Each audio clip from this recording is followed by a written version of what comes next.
Kung kailan nakapagpanalo na ng 26 na kaso sa korte sa Kenya sa 26 case ang naipanalo niya. Hindi siya peking abogado ito, 26 case ang naipanalo niya. Yung pa kayang isa na claiming na abogado walang naipanalo. Ang tawag mo doon, bugok.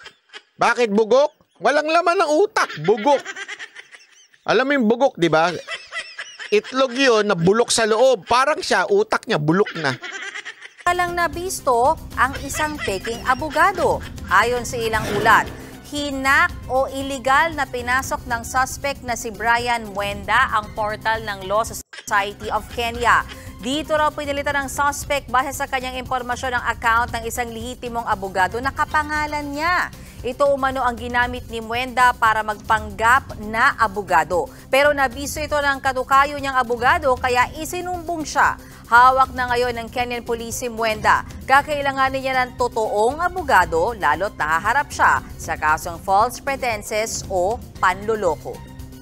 Alam mo bakit ko pinapakita sa inyo ito? Ito pinapakita ko sa inyo ito dahil doon sa panlalait ni Attorney Libayan na lagi niyang paulit-ulit na sinasabi, seryoso na ito, na pag hindi ka abogado, parang hindi ka madunong, wala kang alam. Parang ganon lagi sa kanya. Kaya nga takot siya makipagdebate sa atin. Kasi sinasabi niya na kesyo daw, hindi naman daw ako abogado. Ito ang isang patunay na kahit hindi abogado, nakapanalo ng kaso. Ano ibig sabihin nun? Isipin mo hindi siya abogado, hindi siya pumasa ng bar. Yet, naipanalo niya 26 na kaso.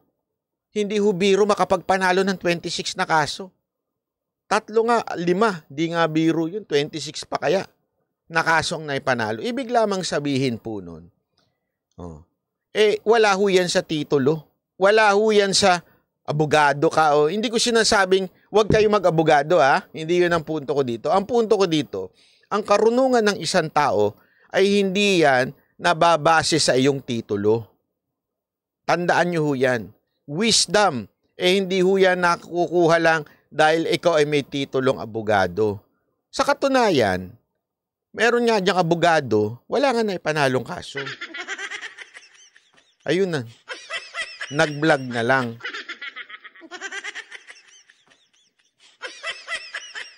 Hindi, kaya nga ako nagtatanong di ba? Ako, hinahamon ko nga yan si Libayan Sa totoo lang. Sinasabi mong may naipanalo kang kaso. Sige nga, pangalanan mo yung mga naipanalo mong kaso.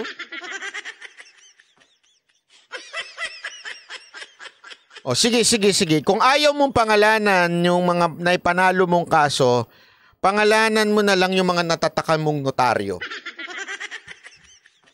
Sige na. Para naman masabi natin may accomplishment ka. May notaryo ka. Di ba? At least na notaryo mo, di ba? Naging may silbi ka sa bayan.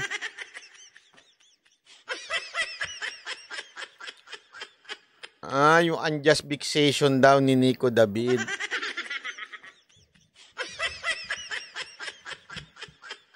Hindi ako, nagtatanong lang ako. Ito, seryosong tanong ito. Seryosong tanong. Ano ho ba ang naipanalo nyong kaso versus sa natalo nyong kaso?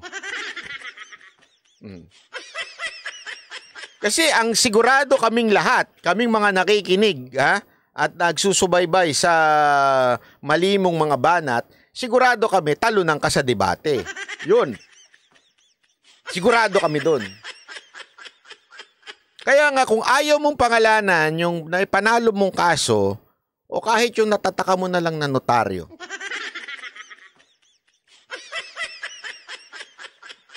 Payag na kami doon.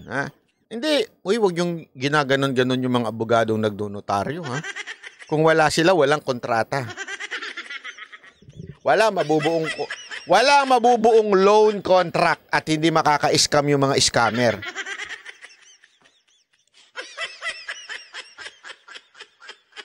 Kaya wag yung inaano-ano yung mga nagnonotaryo Hindi. Ito lang naman, para ini-encourage ko lang kayo. Kasi minsan, hindi ko nga maintindihan yung mga kabobo, yung mga followers niya, yung kulto niya, ha? Hindi ko maintindihan. Nilalait na silang harap-harapan. Ay, hindi. Indirectly pala. Naks naman. Indirectly silang nilalait by saying na pag hindi ka abogado, hindi ka maalam. Pag hindi ka abogado, wala kang karapatang makipagdebate. Pag di ka abogado, wala ka. Di ba? Harap-harapan na sinasabi dun sa kulto niya, sila naman palakpak tenga. Ako, sinasabi ko lang, ito lang, simple lang sinasabi ko sa inyo. Hindi mo masasabing hindi porket abogado ay bobo na. Marami dyan magagaling at matatalino. Yung iba wala lang pagkakataon na mag-aral ng abogasya. Dahil wala ng pera, alam naman natin, may prilo yan, di ba? Tapos saka ka pa magkukuha ng law at wala kang oras. Maraming ganyan eh. Yung wala ng oras kasi nga, they have to work. Ako, ganyan ako eh. Palusot. Hindi, totoo ganyan ako. Sa katunayan, nung nagka-college ako, kailangan ko mag-earn. Kaya nagbabanda na ako noon habang nasa college, UP College of Music. Nagbabanda na ako doon. Walang biro yun. Gabi-gabi puyat ako noon kasi nagbabanda na ako noon eh. As in, tumutugtog na ako noon. Puyat ako gabi-gabi. Kaya pumapasok ako late. Kaya yung aking subject, okay, if lunchtime until in the afternoon lang. Kasi hindi naman umaabot ng gabi yung subject doon. So, ang nangyari sa akin, nag-overstaying ako sa UP. Kaya ako nasipa. Hindi naman po ako nasipa dahil sa, nag-overstaying na ako. Kasi nagpalit kami ng dean. Yung dean namin, kasi, eto walang biro to. Sa UP kasi, meron ng unwritten rule among all the musicians. Kasi kahit nga yung teacher namin, rumarakit din eh.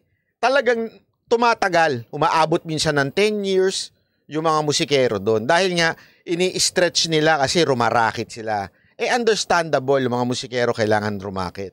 Di ba? Nung nagpalit kami ng dean, yung dean namin, biglang nagmagaling. Sabi niya, lahat ng 5 years and above, sisipain na natin. Totoo, walang biro. So, lahat ng 5 years, pataas, tinanggal. Ang daming natanggal nung kahit mga magagaling na musikero, mga kilalang musikero, tinanggal. Kasi overstaying na daw. Kasi nga, dahil nga, doon una, medyo gracious yung aming dean. Kaya ako nawala doon. Yun, totoo nun.